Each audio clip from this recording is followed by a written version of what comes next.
Hello, my people. Make una come. Wahala no dey finish for Nigeria, guys. As in, no be small tension hit Rivers State government house as Ibas aide revolt over unpaid entitlement. Guys, and I say wahala be like bicycle. Is it not the same Ibas that came out the other day, was making mouth that he did this, I paid this, I paid that? But before we continue, make we just see small of the story. Why say they no dey do again? No dey do again. Waiting. They make millions. They go block this state. Nobody go anywhere. They make millions. We no dey do again.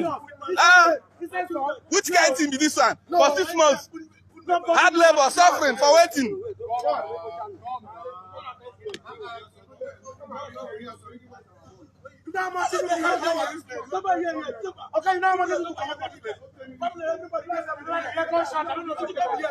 The Rivers State witnessed a shameful spectacular today as pandemia broke out inside the government house between the sole administrator and its own aides, as in its own aides, guys. In a twist of irony, those who once shielded and served him turned against him furiously that he was attempting to back out of office without settling the allowances and the entitlement. Shout filled the air as aides and even some of his security details wailed openly, accusing Ibas of trying to sneak away with Rivers State wealth while leaving them empty-handed. Close sources inside the government's house disclosed that the scene grows so tense that his chief of staff was forced into frantic appeal, begging the angry aides to calm down with vulgar assurance that something will be done. For River people, the pandemic is more than a quarrel over unpaid aid. It is a symbol of Iba's disastrous stay.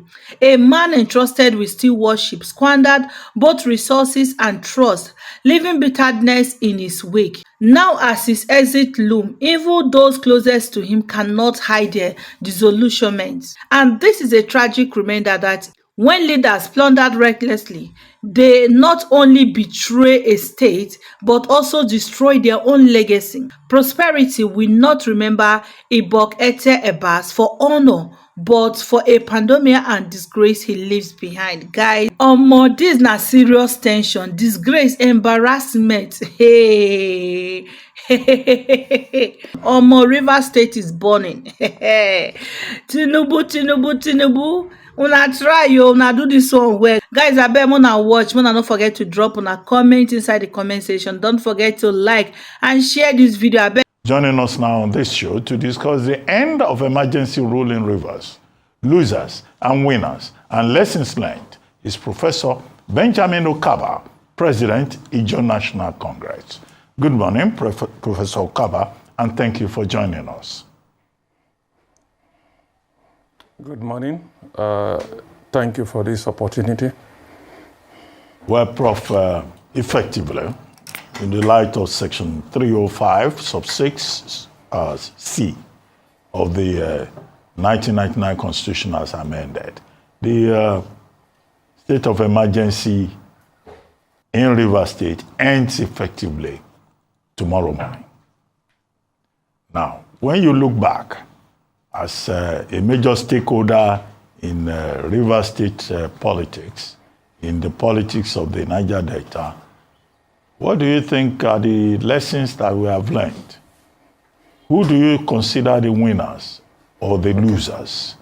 And what will you say is next for Rivers State? Okay, thank you very much. It's a very important question at this time. 6 months of emergency rule in Rivers State, spanning from the 18th of March to tomorrow, 18th of September 2025, have actually resulted in very significant losses across multiple sectors. And these losses and the short term, long run on governance, on democratic representation, on the economy, on social services, on democratic consolidation Nigeria. So to start with the suspension of the governor, the deputy governor, and the legislative, we had in place some form of dictatorship represented by the Solar actually appointed, and this in itself has stripped the citizens of Rivers State, the residents of Rivers State, of elected representation. Governance was now centralized from one table. Decisions were made without any form of legislative input, and therefore devoid of public accountability. And all of this as to undermine the very basis of democracy, which is the government of the people, by the people, and for the people. The local autonomy, as seen, was also undermined because alongside the sole administrator being appointed at the head of the state, local governments also had administrators, across the 25 local government areas. That in itself weakened grassroots democracy and accountability. In fact, when even in August 2025, LG elections were conducted, we all saw the criticisms about biases in favor of one individual who captured the 25 local government areas. This has also exacerbated perception of political capture. These are things we talked about before and during the declaration. Now, talking about investment, there was also some kind of apathy to the extent that economic activities were very low. There were reports that investors and businessmen received low pay because of the uncertainties. Now, there are two major projects that were ongoing. Talking about the 195 billion Port Harcourt Ring Road project, Ring Road and the Trans-Calabria initiatives. All of these were stalled, and the impact for us is worsening transport hardship and decaying development. There were job losses, about 10,000 jobs lost as a result of for giving political reasons. People were removed from offices, and this increased unemployment and also created hardship. Port Harcourt was once known as the Garden City. During this period, it was very visible that the entire environment in Port Harcourt littered with all kinds of rubbish, waste that actually degraded the social services because sanitation services were not properly carried out. All right, Professor Kaba.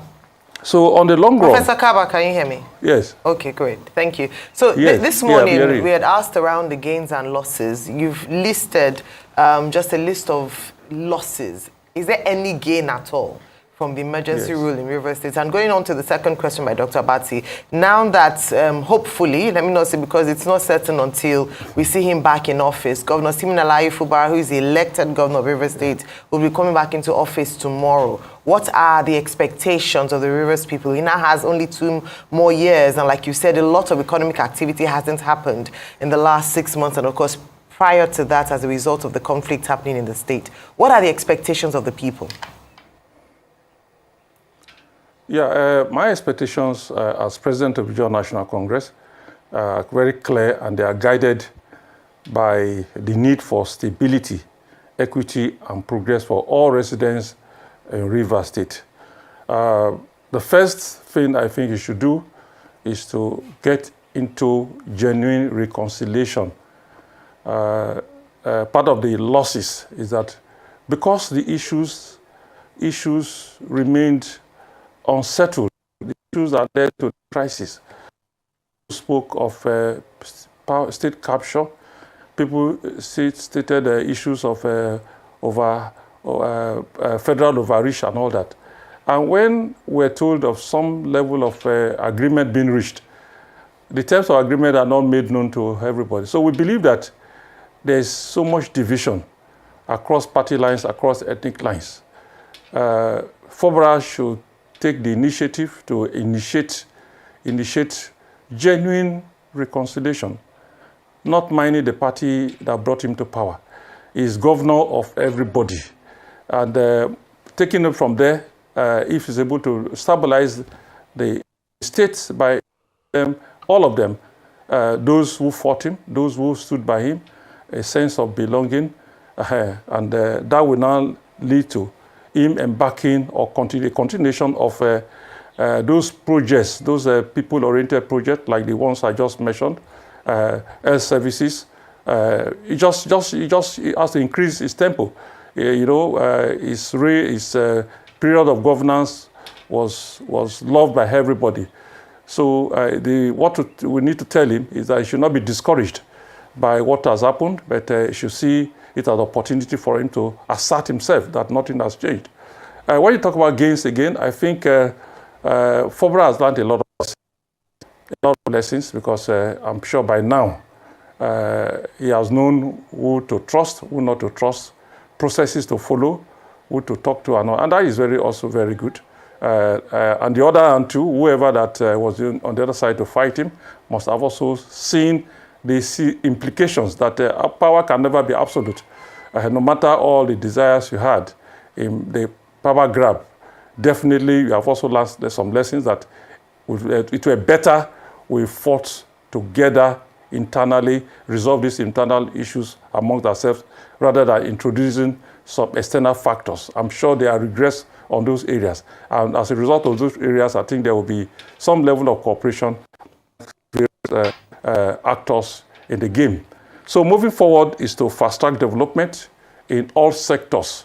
Move on with different projects, like I said, and all the sectors, reconciling people, seeing the state as one, irrespective of where you come from, and balancing development. Yes, as an Ijaw leader, I would say that the Ijaw nation has been historically neglected, and so this could be an opportunity for him to do some kind of balancing, so that at the end of the day, he ends up well as a governor.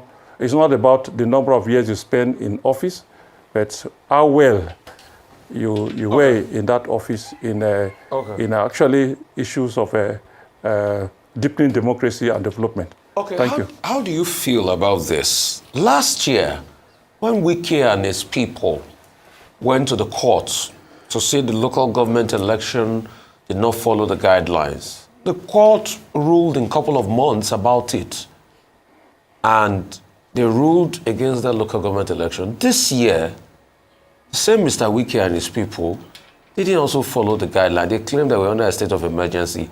A case against the state of emergency has been lodged in various courts. Prominent among that is the Supreme Court, where 11 state governors. But till today, we have not heard that case. I challenged them a couple of weeks ago. It's obvious they're just going to wait for the time to elapse and nothing will be done. Isn't it a dangerous trend for our democracy that cases of state of emergencies are not quickly heard in the court, so that we even know where we stand as regards the constitutionality of this? Prof? Yeah, I agree with you totally. That is why I also mentioned that there are going to be a major setback to democratic consolidation. We don't have any reason to say this is a nascent democracy. We've reached a point where all errors in the past are corrected. By now, we should be growing stronger. But the incidents in Rivers State has actually been classified by so many, including myself, that we have gone backwards on several miles, and we need to catch up with it. It's all not about just the case you just mentioned. All the cases were all handled in a manner that I'm sure people just felt that there's some level of comprehensive state capture of all levels, so that somebody can even tell you what the judgment will be the next day because of what has happened behind the scene. So I think to a large extent arising from this, Nigerians are having some doubt as to the of the judiciary, the National Assembly, and many others. There were actors in all this drama. You talked about local government elections not following this. If we're very serious, what happened recently in Rivers State, talking about the August 2025, will you call it election? It's not election. The footages are all there. But again, this is where we find ourselves. And I think Nigerians, not just people in Rivers State, Nigerians should be conscious of where we are, and also conscious of the fact that if we don't deliberately correct some of these infractions, even 2025 might be dangerous.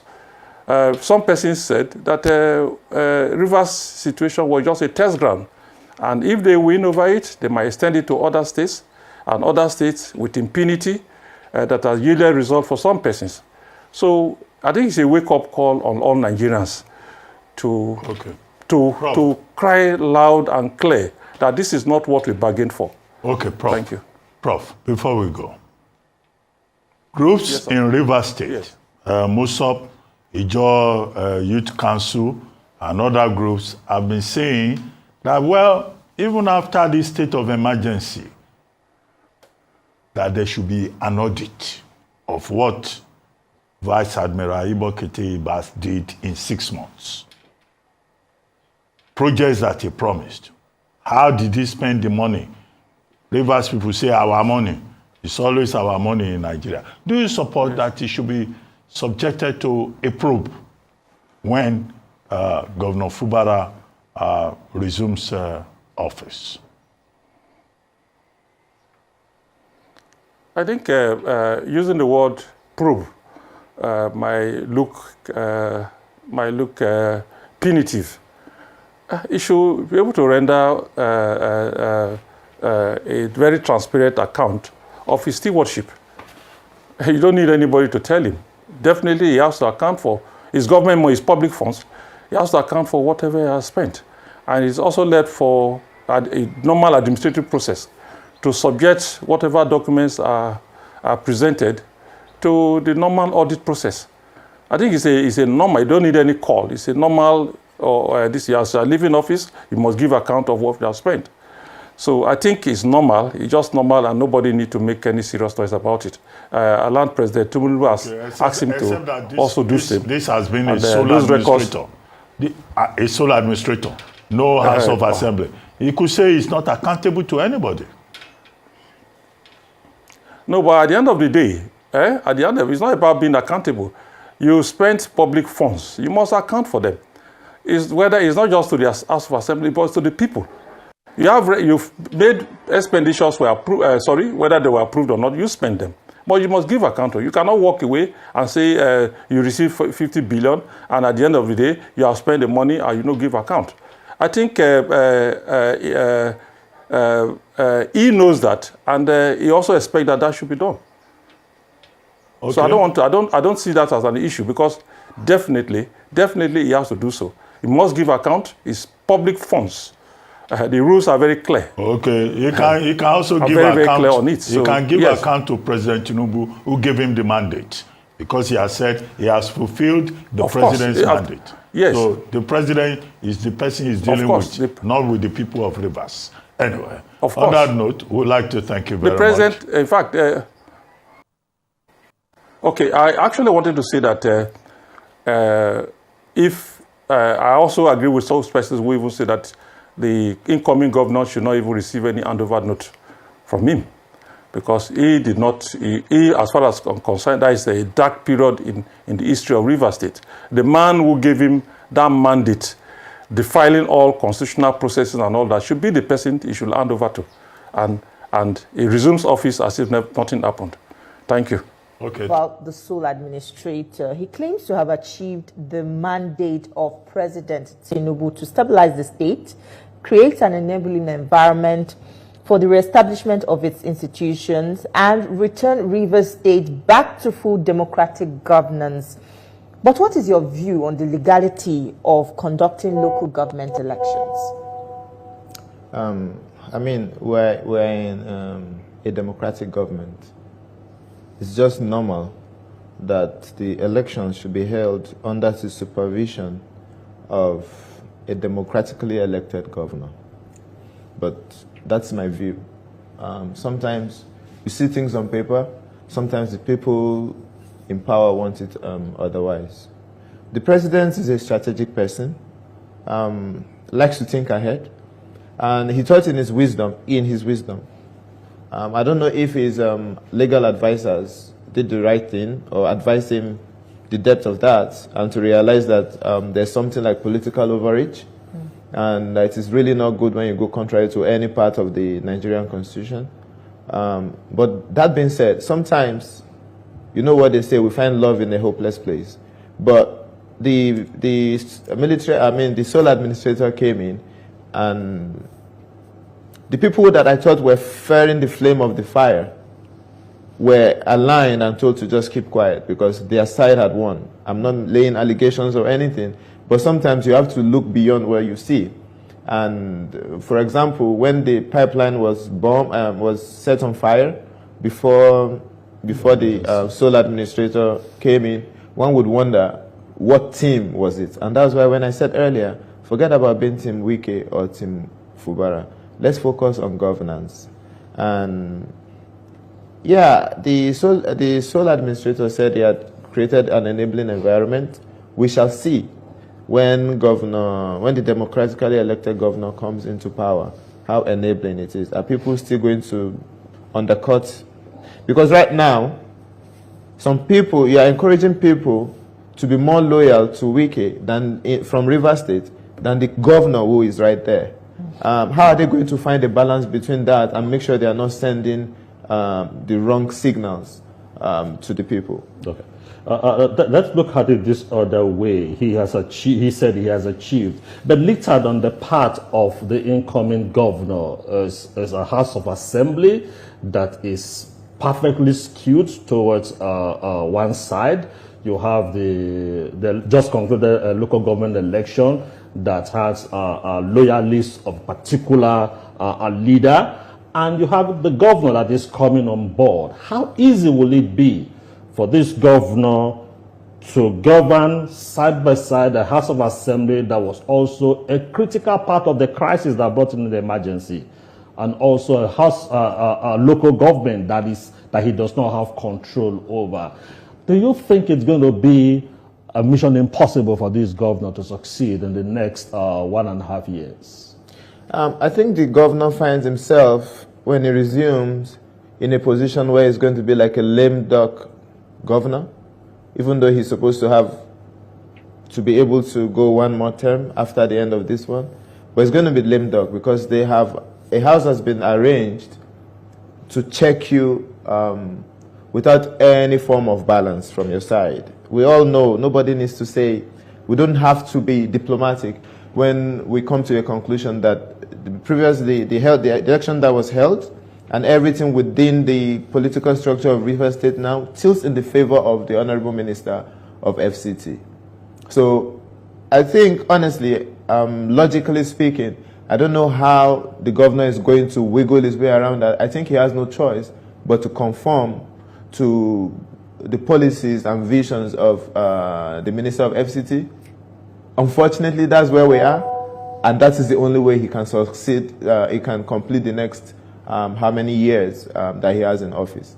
So what we have now is the Rivers State being run by one person, the governor, the executive minister of FCT, and is still, in quote unquote, the real governor and political godfather of Rivers State. That is what it is. How sustainable that is a question everybody can look at.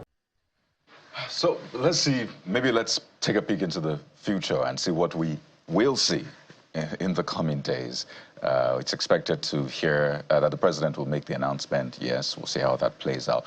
But in terms of politics now, Mr. Tony Cole, maybe you can help us get an understanding of what the political makeup in River State would look like now. We've always heard that, oh, this person is a political leader or the leader of this party in the state, this is a leader of another party.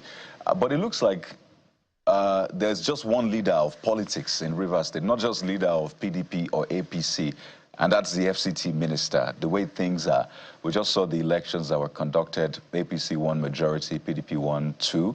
The state assembly is majority PDP, people who had been said to have defected to the APC before, but PDP. The governor is in the PDP, but APC is saying, well, you can also join us. So who is first the leader of your party? Is it different from the FCT minister? Who is the leader of a PDP Absolutely. in the state? Is it the governor or the FCT minister? And is there an overall leader in the state now? I love it. So River State has been a scene of political confusion over the last 2 years. We've talked about this over and over and over again. So let's just put it in as clear terms as we can. Rotimi Amaechi used to be the leader of APC in River State. He has moved to ADC, and that removes him out of the equation as far as these parties are concerned. APC has a legally recognized structure, and that structure, I ran twice under that particular structure, APC structure, and I'm the leader of APC in River State today. The Honorable Minister is a PDP card-carrying member, and he is serving in the APC government, which is very okay. That is the prerogative of the president, and nobody is going to argue about the president's prerogative to appoint anyone. However, there are many people who he has then put people within the APC and the PDP who are PDP members, and they call themselves PDP, APC, PD, and that area of it is very, very confusing. He holds the structure of PDP. There's a structure of APC that it tends to hold. What we're saying in River State and what I am standing for now is that there should be a PDP, there should be an APC, there should be other political parties that can compete for the space, but nobody should be confused. Where is the minister? According to some people, APC, then he's in APC. Mr. Cole, PDP, then he's in Mr. Cole, according to some people, the FCT minister is also the leader of the APC. Because how did you win all of those local governments? How did you win? Were you able to mobilize people to win those local government elections? They say he was the one that was instrumental to it as well. He would have to come and answer that, but he cannot say he's the leader of the APC. And I'd love for him to come and say that. I wish he would come out and say that, you know what, my name is Nyesom Wike, and I am the leader of the APC. And that will clarify everything. If he can come out and say that, then there will be no doubt. At least then we know where he stands. As we speak today, I'm very certain that he is the leader of the PDP in Rivers.